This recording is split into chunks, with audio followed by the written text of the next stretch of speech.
Osama Lamlou ni mchezaji wa kimataifa raia wa Morocco ambaye kwa sasa anakipiga katika klabu ya RC Berkane ya Morocco.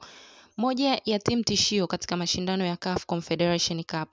Lamlou anasifika kwa kasi, uwezo wa kupenya ngome za wapinzani na nidhamu ya hali ya juu uwanjani. Tukiangalia kwa ufupi historia yake pamoja na Berkane, Lamlou alianza kung'ara ndani ya RC Berkane akiwa kama winga mwenye kasi na uwezo wa kumiliki mpira akiwa kwenye pressure.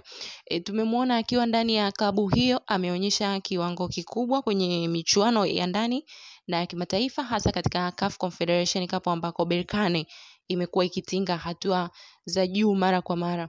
Uwezo wake wa kutengeneza nafasi, kupiga mashuti ya mbali na pasi za mwisho, nikiwa na maana ya kutoa assist, umeifanya Berkane kumtegemea kama silaha muhimu katika safu ya ushambuliaji. Kwa nini Simba wanatakiwa wamchunguze?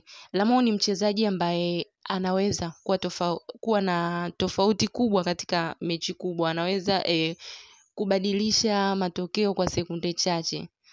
Lakini pia Simba inatakiwa kuwa makini na kasi yake pembeni, uwezo wake wa kutoa cross zenye madhara na nidhamu yake ya kushambulia na kurudi kukaba. Ni aina ya mchezaji ambao wakiachiwa sekunde chache bila ulinzi madhubuti wanaweza kuamua mechi.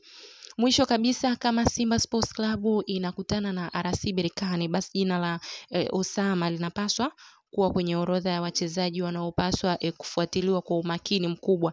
Ni hatari na ni mwenye maamuzi ya haraka na anaweza kuwa game changer wakati wowote.